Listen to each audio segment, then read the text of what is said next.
All right, so today we're diving into a world that's, well, a little bit niche. Niche is an understatement, right? Maybe, but fascinating nonetheless. We're talking about electric unicycles, but not those little ones you see zipping around sidewalks. No, these are serious machines. We're talking high speeds, custom builds, a whole subculture of enthusiasts. Exactly. And our source material this time around is pure gold for this. A transcript from PEV Livestream, #99. Hosted by Duff, of course, he always manages to pull in some interesting characters. He really does. In this one, he's chatting with Roger, a builder and racer who pushes these EUCs to their absolute limits. And then there's Dale. He's always got a story. Or 10. Oh yeah, Dale's a character.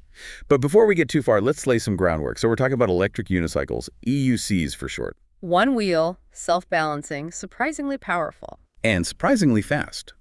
Roger actually talks about hitting 55 miles per hour on a new Master, straight out of the box. Which kind of blows the whole slow commuter vehicle stereotype out of the water. These things are capable of some serious speed. 55 miles per hour on one wheel just seems intense.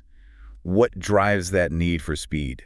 It's a bit of an adrenaline rush, no doubt, but it's more than that. It's about pushing boundaries, both personal and technological, seeing how far they can take these machines. So it's about the tech as much as the thrill. Absolutely. These guys, they geek out over battery specs, charger hacks, custom firmware. It's a whole other level of tinkering. They even had a whole debate about 50E versus 50S batteries. I have to admit, I got a little lost there. It's all about power delivery and range. Think of it like this. A 50E might give you more distance, while a 50S could give you a quicker burst of speed. And for these guys, those little differences can make or break a race or a speed run. Exactly. It's not enough to just ride. They want to understand the mechanics to fine-tune every aspect of their EUC. So half rider, half engineer. It seems to come with the territory. This DIY ethos is deeply ingrained in EUC culture. It's not just a hobby, it's a passion project. And some of those projects get pretty wild. They're building custom parts, modifying pedals. They'll tear these things apart and rebuild them from the ground up just to squeeze out that extra little bit of performance. It's impressive, really. But what about those who aren't, engineering masterminds? Where does the everyday EUC rider fit into all this? There's still that culture of self-reliance. They're constantly sharing tips online, troubleshooting each other's problems. Like that whole hot glue thing they were talking about? Right. Who knew hot glue was the secret to EUC maintenance? But it speaks to their ingenuity and willingness to experiment. It's like they form their own little society with their own language, their own inside jokes. Speaking of language, did you notice their unique term of endearment? You mean cunt. Yeah, that caught me a little off guard. Is that common in the EUC world? Surprisingly, yes. Within the context of this community, it takes on a different meaning, more of a playful, ironic term of camaraderie. So not meant to be offensive. Right. It's all about context. And it speaks to their comfort level with each other, the shared identity built around pushing boundaries. Not just with EUCs, but with language, too. Okay, so pushing boundaries with EUCs, pushing boundaries with language. Where do the actual boundaries come in? Yeah. I imagine safety and legal issues come up a lot with this kind of thing. All the time. It's this constant tension with any emerging technology. EUCs don't fit neatly into existing categories, which creates a gray area legally. Yeah, like that Key Biscayne ban they mentioned, where riding EUCs was briefly outlawed. Thankfully, it was overturned quickly, but it highlights the vulnerability of this community. They're navigating a world that hasn't quite caught up with their chosen mode of transportation. And sometimes that navigation leads to some pretty hairy situations. They were talking about a near miss in Miami traffic. And that story about the rider who accidentally ended up on the Golden Gate Bridge. Wait, what? Accidentally? How do you accidentally end up on the Golden Gate Bridge on an EUC? He was riding with a group, got separated, and next thing you knew, he's cruising alongside cars on one of the most iconic bridges in the world. Now that's a story for the grandkids. But it does make you think about the risks associated with this hobby. Is it all adrenaline for these riders? Not necessarily. Remember, they're passionate about exploring the capabilities of EUCs, and that often means pushing their own limits as well. They're pioneers, in a sense, navigating this uncharted territory of alternative transportation, which actually explains a lot. It's not just recklessness, it's this sense of discovery, of pushing boundaries that seems woven into the fabric of EUC culture. But it's not all high speeds and close calls, right? They seem to genuinely care about each other, too. That's one of the more surprising things revealed in this live stream. It really is. You wouldn't expect a group so focused on pushing limits to have this softer side. And it's not just about being there for a broken axle or a dead battery.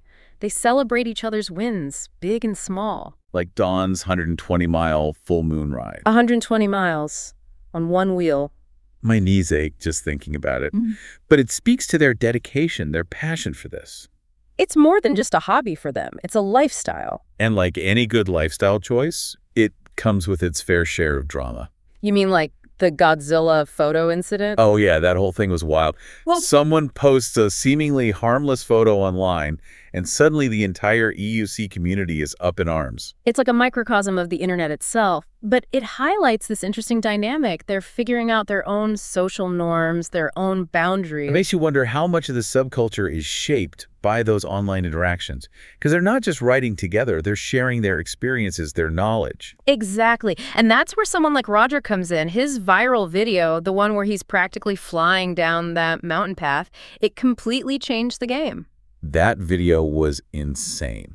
I think it even convinced a few people I know to try an EUC. His channel blew up overnight. He became the accidental spokesperson for the entire EUC world. Just by being himself, really. And that's what makes this so fascinating. It's this weird intersection of tech, passion, and community. And that's what makes this whole deep dive so compelling. It is, isn't it? You've got these incredible individuals pushing the limits of what's possible on these machines. But then at the same time, they're incredibly supportive of each other, sharing tips, celebrating each other's successes. Exactly. Remember they talked about those group rides, those epic journeys they go on together? Oh yeah, like riding 120 miles in a full moon night. 120 miles? I barely walk that far.